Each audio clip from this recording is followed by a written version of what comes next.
Alright, welcome back to another video on algebra. Today we'll be talking about a very important skill to solve algebraic equations, which is making x a subject of formula.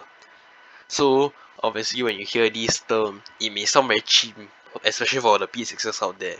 So basically what it means is that in an equation, if you want to know what x equals to, we need to shift all our x terms to the left side and then move our other terms to the right hand side.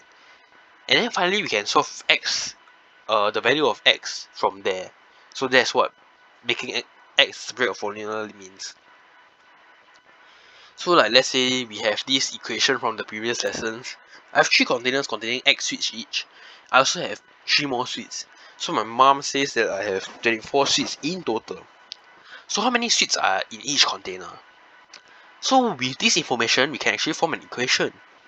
3x plus 3, which is the number of sweets I have, equals to 24, which is what my mom says I have in total. So how many sweets are there in each container? So I have this equation here. How do I get my x only, to find what it is? So for that we have to make x the subject of formula. So some rules when we shift our terms from left to right. Since we want to shift our x terms to the left hand side and our other terms to the right hand side. So plus on one side becomes minus on the other side. So let's say I have a x plus 3 equals to 24. Or 3x plus 3 equals to 24 in this case. If I want to shift my plus 3 to the other side, my plus 3 actually becomes a minus 3. And here's why.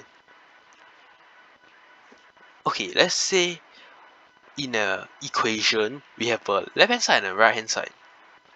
So if I want to take away 3 on the left hand side, I also have to take away 3 on the right hand side.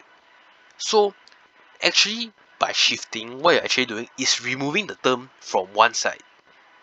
And by doing so, you also need to remove the term from the other side. So let's say I want a plus 3 on, I want to remove the plus 3. So how do I plus 3? I take away the 3. How do I remove the plus 3? I take away the 3. And because of that, I also need to take the 3 away on the other side. Which is why it becomes minus on the other side. So plus 3x plus 3 minus 3 equals to 24 minus 3. And at this point, some of you all may also be asking like, why do I need to do it on both sides? Why cannot I only do it on one side? So here's a very simple illustration. Let's say I got box A and box B. Each got 20 sweets inside.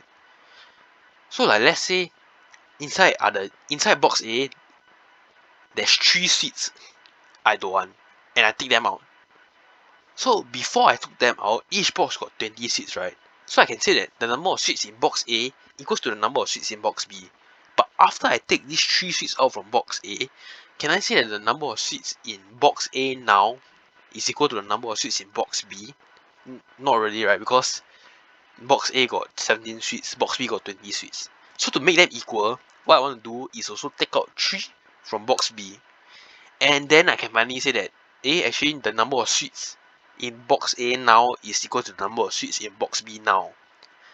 So that's how it works. And with that, we also have the reciprocal, which is minus on one side becomes plus on the other side. So let's say I have this equation here.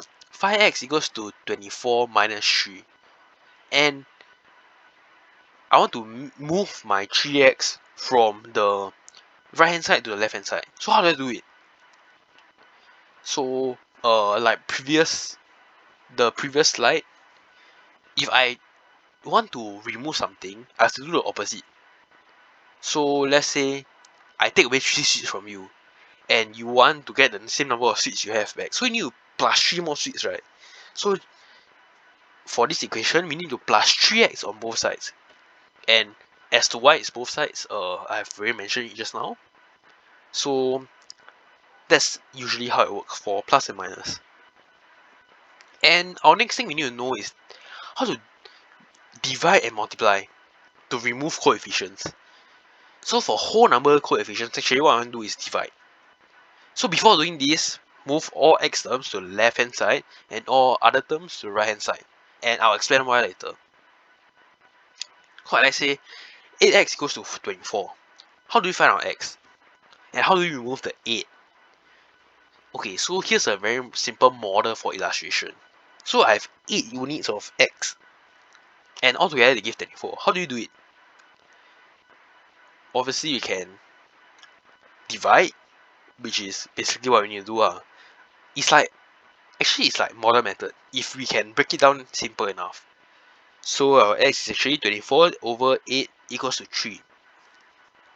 So this is another tip. If in times of doubt when doing algebra, you can also refer back to the model method if you can draw it accurately, which it will help you visualize quite a bit.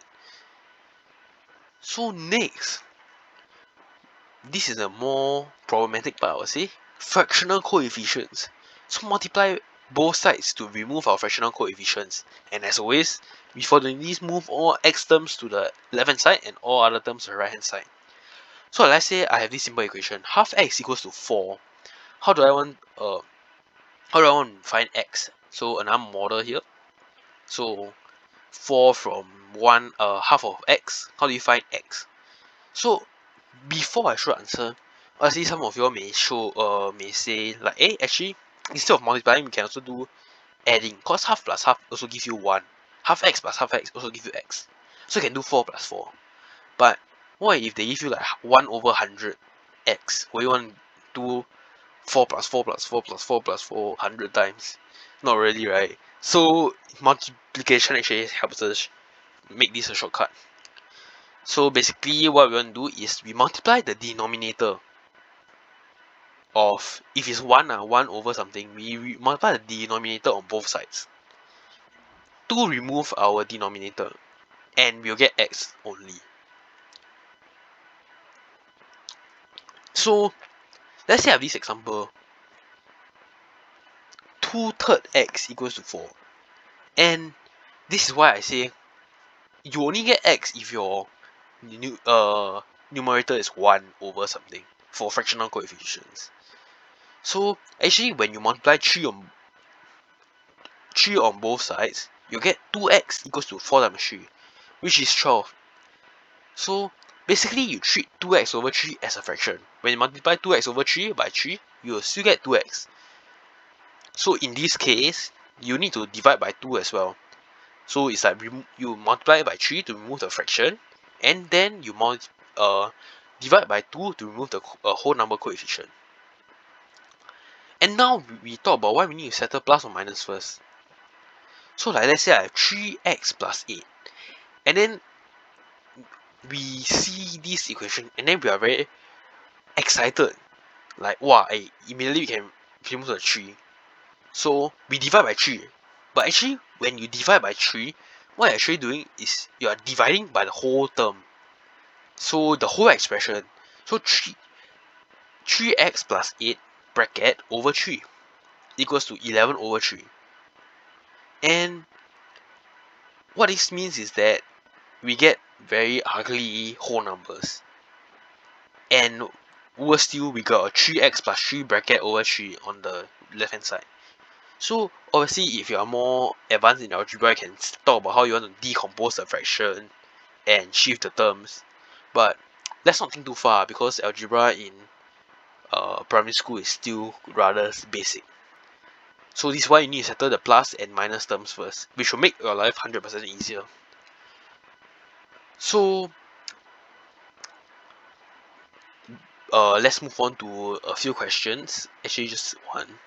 But 3 plus 6a equals to 27. So what is the value of a? So obviously this was like what we covered just now, and this is how we need to actually do it. So like I said, settle our plus and minus first. So we got a 3 plus 6a there. We want to remove the 3, so we need minus 3 on both sides. So our 6a equals to 27 minus 3, and then we need to remove the coefficient of a. So 27 minus 3 is actually 24, and we're going to remove our 6. And from the previous slides, we covered how to do that is to divide by 6, which is 4. And now we will do something more special, error analysis, or why they got the other 3 answers. Okay, let's look into our option 1. So what they did is basically 3 plus 6a equals to 27.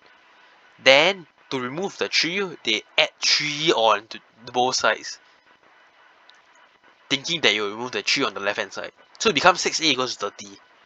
Then instead of dividing, they go and multiply, thinking that it will remove the 6. So it becomes a equals to 180, which is completely wrong. And next, question option 2. 3 plus 6a equals to 27. So the first step they do, correct. 6, they minus 3 on both sides to remove the 3. But the problem is, after they remove the 3, they want to remove the 6. But instead of dividing, they also times. And then they get 144. And the last one, 5. 5 is the closest to 4. So let's see where they gone wrong. So 3 plus 6a equals 27. Like the first option, they make mistake in the first step. Instead of minus, they can plus to remove the 3. So you get 6a equals to 30. But then second step they do correctly. To remove the 6, they go and divide 6 throughout. And you get a equals to 5. So basically this is why algebra is one of the more tricky topics, more prone to careless mistakes. So the only thing I can advise is to check.